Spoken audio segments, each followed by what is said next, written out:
Donc, je vais aller vite. Je ne vais pas insister sur l'intérêt des lanceurs d'alerte en matière de renseignement. Je pense qu'on l'a compris, il suffit d'avoir en mémoire soit l'affaire des papiers du Pentagone, qui est à l'origine du premier statut des lanceurs d'alerte aux États-Unis dans les années 70, avec Ralph Nader notamment et Daniel Ellsberg, ou plus récemment, on en a beaucoup parlé, l'affaire Snowden. Ce qui va m'intéresser ici, c'est est-ce qu'en France, il y a un statut de lanceur d'alerte en matière de renseignement, et est-ce que ce statut est protecteur, est-ce qu'il est efficace? Autrement dit, est-ce qu'on pourrait envisager que un membre des services de renseignement lance une alerte et utilise cette procédure? Alors, je vous donne tout de suite la réponse, je pense que non. C'est un texte de loi qui ne sert à rien. C'est ma conviction. Alors, j'utilise beaucoup pour cette démonstration une lettre d'actualité de Jean-Philippe Vogel. Vous savez peut-être qu'on est actuellement dans le cadre d'un projet de recherche avec Jean-Philippe sur l'impact des normes du Conseil de l'Europe on fait pour la mission Recherche-Justice. Et Jean-Philippe avait fait une lettre d'actualité droit-liberté sur la protection en carton des lanceurs d'alerte, donc qui comparait le système américain avec le système français. Donc j'utilise vraiment ce texte. Et je vais partir de la disposition législative, on en a un peu parlé, c'est le L861-3 du Code de la sécurité intérieure qui a été adopté sur amendement de Jean-Jacques Urvoas.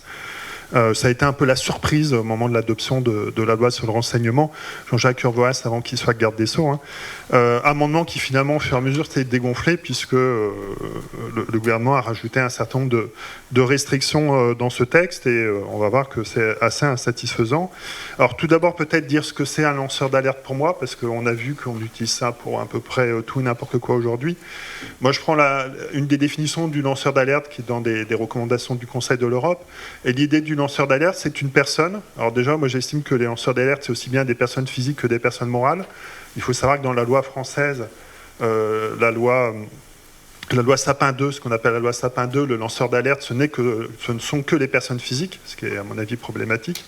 Donc ce sont des personnes physiques ou morales qui signalent, donc c'est l'idée de signalement, lance une alerte, signale, ou révèle une information qui, parce que selon eux, il existe un danger, un risque pour un motif d'intérêt général. Donc l'idée du lanceur d'alerte, c'est quelqu'un qui signale un danger pour un motif d'intérêt général. Il le fait en conscience, ça veut dire qu'il a une conscience aiguë de ce danger que n'a pas sa communauté. Il le fait éventuellement en transgressant des règles. Alors il y a plusieurs canaux de lanceurs d'alerte. Il y a des lanceurs d'alerte qui ne respectent pas les canaux légaux. Il y a des lanceurs d'alerte qui le respectent. En droit français, maintenant, il y a des dispositions qui encadrent le lancement d'alerte. Et donc on peut le faire dans un cadre légal. Mais en tout cas, le lanceur d'alerte repose sur l'idée de transgression, notamment de transgression du lien hiérarchique. J'insiste là-dessus parce que je pense que le modèle qui est utilisé dans le Code de la sécurité intérieure ne peut pas fonctionner parce qu'il repose sur le lien hiérarchique. Donc par définition, c'est contradictoire. Et puis, on rajoute parfois des éléments dans le lancement d'alerte. Il faut qu'il soit de bonne foi. Je suis assez convaincu par cet élément-là. Le lanceur doit être convaincu par l'information qu'il lance et le fait qu'il y a un vrai danger. Ça ne veut pas forcément dire qu'il a raison, juste que quand il le fait, il est de bonne foi, il mérite protection et qu'on analyse son alerte. Et en Europe, en règle générale, on estime qu'il doit être désintéressé. Alors ça, c'est critiqué parce qu'aux États-Unis, il y a des systèmes de lanceurs d'alerte qui sont rémunérés. Par exemple, il touche une part du pourcentage de la somme récupérée par le budget fédéral et ça marche pas plus mal. Mais en France, on a cette idée du lanceur d'alerte qui devrait être un héros désintéressé qui se prend tout dans la poire pendant 10 ans et que finalement, on va dire oui, vous aviez raison, c'est très bien. En attendant, il n'a plus de carrière, il a été placardisé. Je prends le cas d'un des premiers lanceurs d'alerte, Sicolela, qui avait dénoncé les dangers des éthers de glycol et il a eu 10 ans de carrière un peu grillé pour ça. Donc voilà.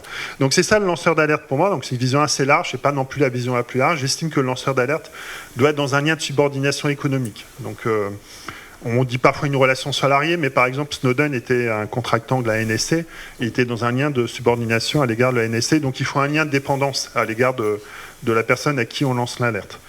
Alors une fois qu'on a vu tout ça, le lanceur d'alerte en matière de renseignement, par la disposition que j'ai citée, c'est tout agent des services de renseignement. Donc, ce sont les agents de manière assez large qu'on a appelé la communauté du renseignement. Attention, ce sont simplement les agents qui relèvent du statut de la fonction publique au sens très large du terme, mais ce ne sont pas les contractants. notamment pas les contractants privés, ne sont pas couverts par une alerte. Alors, on a vu la plupart des cas de lanceurs d'alerte dans la matière du renseignement, c'est justement des personnes qui ont des informations à l'occasion de contrats avec des services de renseignement. Donc tout agent de ces services de renseignement qui aurait connaissance dans l'exercice de ses fonctions, donc ça c'est important, c'est assez classique, vous savez, on retrouve la même chose dans l'article 40 du Code de procédure pénale, c'est dans le cadre de l'exercice des fonctions dont on pourra avoir connaissance d'infractions. Et donc dans l'exercice de ces fonctions, il a connaissance de faits susceptibles de constituer une violation manifeste du livre du Code de la sécurité intérieure sur le renseignement. Et alors, c'est ça je vais critiquer cet aspect-là, c'est le lancement d'alerte en matière de renseignement, c'est simplement une violation de la loi. Violation du Code de la sécurité intérieure, et même en réalité, c'est plus restreint que ça. Donc, constitue une violation du présent livre, dont il a connaissance et dont il porte information à la seule Commission nationale de contrôle des techniques de renseignement. Donc, c'est le seul canal reconnu par la loi, et au Premier ministre, son supérieur hiérarchique. Et donc, dans cette alerte-là, une fois qu'il a lancé cette alerte-là, si l'illégalité constatée constitue une infraction, il y a une information du procureur de la République. De toute façon, c'est prévu aussi à l'article 40 du Code de procédure pénale. Il y a une procédure qui permet de déclassifier les informations, puisque le procureur de la République n'a pas accès au secret défense. Donc c'est la procédure assez connue de déclassification. Et la contrepartie, c'est un mécanisme de protection qui est inspiré du droit de la lutte contre les discriminations, c'est-à-dire quelqu'un qui a lancé une alerte et qui est reconnu comme un lanceur d'alerte légitime, il est protégé contre toute mesure de rétorsion, de licenciement, etc. Et un système de partage de la charge de la preuve, donc ça c'est du droit de l'antidiscrimination qu'on applique aux lanceurs d'alerte. Vous avez la même chose dans la loi Sapin 2, notamment sur la loi Sapin 2. J'insiste aussi sur le fait que ce texte, donc, qui vient de la loi de 2015, a été complété, on pourrait dire qu'il est complété par la loi Sapin 2, parce que dans la loi Sapin 2, il y a une définition assez large des lanceurs d'alerte, mais il y a des restrictions pour tous les secrets, notamment le secret défense. Donc ça veut dire très clairement que la loi Sapin 2 ne s'applique pas dans le cas de nos lanceurs d'alerte en matière d'enseignement. Ils ne sont pas couverts par la législation de droit commun. Donc ils sont en dehors de cette disposition générale. Donc pour aller un peu vite, parce que j'ai déjà pris pas mal de temps, on voit que, grosso modo, pour résumer, le droit d'alerte est restreint. Donc il y a des restrictions dans toutes les dimensions. Et que surtout, cette alerte, lancer une alerte pour quelqu'un du monde du renseignement, c'est prendre un risque inconsidéré. En réalité, il a un tel risque, à mon avis, il ne le fera jamais.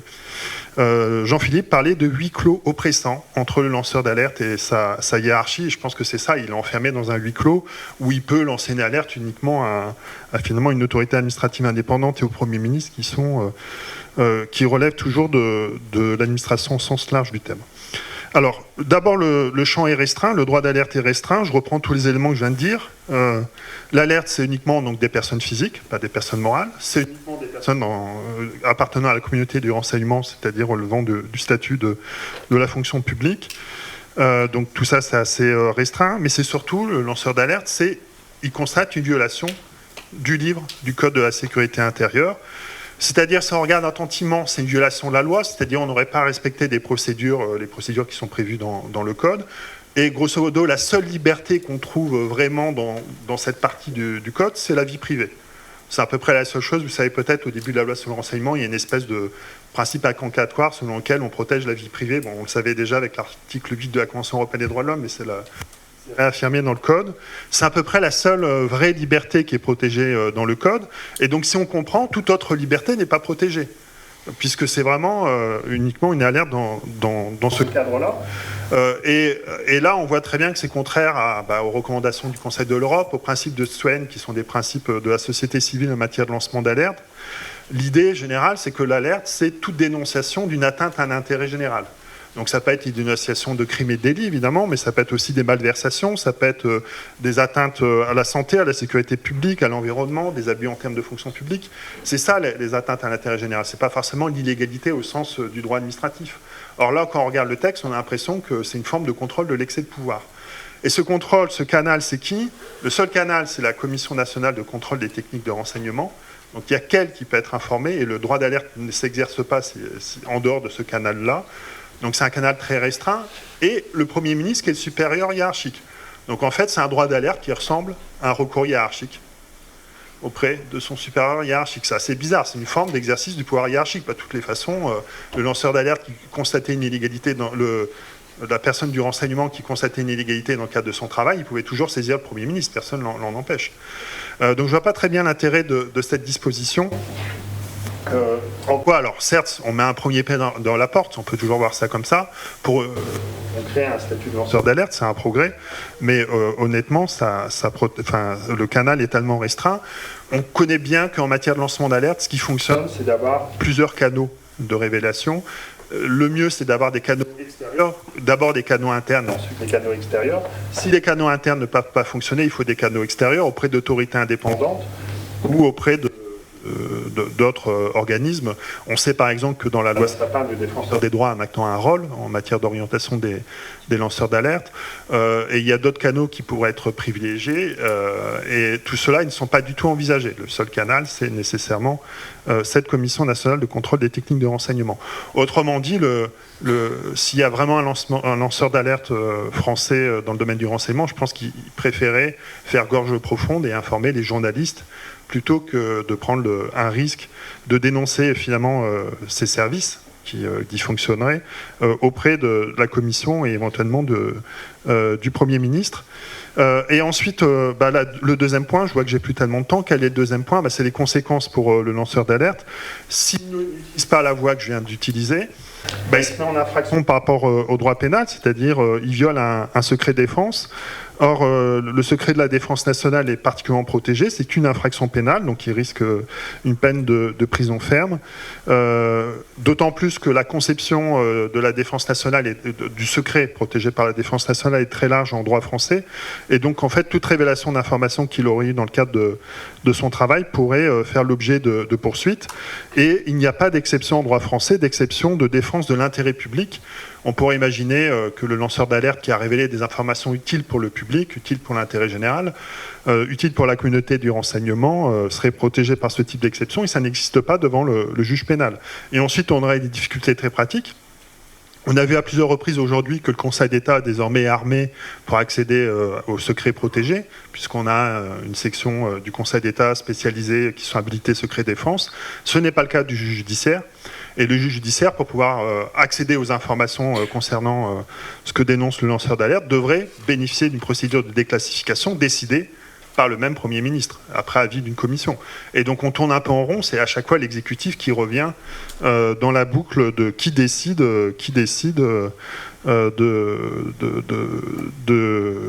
si ces informations peuvent être révélées ou pas. Donc voilà, je vais en finir là, mais vous voyez que quand on fait un point rapide sur ce statut de lanceur d'alerte français dans le domaine du renseignement, on constate assez vite que ce n'est pas un régime suffisamment protecteur, il n'y a pas assez de canaux diversifiés, il n'a pas suffisamment de garanties pour prendre le risque d'utiliser ce canal-là, hormis peut-être pour des petites irrégularités qu'il constaterait dans son service. C'est tout à fait possible qu'une personne constate un dysfonctionnement de son service, il saisit la commission et la commission interviendrait auprès du Premier ministre pour le signaler. Mais en dehors de ces cas de mauvaise administration, de dysfonctionnement d'un cas d'un service, s'il y a vraiment des problèmes structurels de type affaire Snowden, j'imagine pas un lanceur d'alerte prendre le risque d'utiliser ce canal-là. Et qu'est-ce qu'il fera? Il utilisera les canaux des médias, et donc on maintient des systèmes incontrôlés en réalité. C'est-à-dire, c'est le problème de ce type de lois qui sont tellement restrictives qu'elles ne servent pas à grand-chose, et les vrais canaux seront ailleurs. Il a tout intérêt à contacter nos journalistes du Monde ou de Libération qu'on a vu tout à l'heure pour... non, même pas. Si, voilà. Ce sera par des canaux plutôt Le Monde, non plutôt Libé. Il y a une concurrence entre tout le monde, mais voilà. Je recommanderais plutôt ça de mon point de vue de juriste.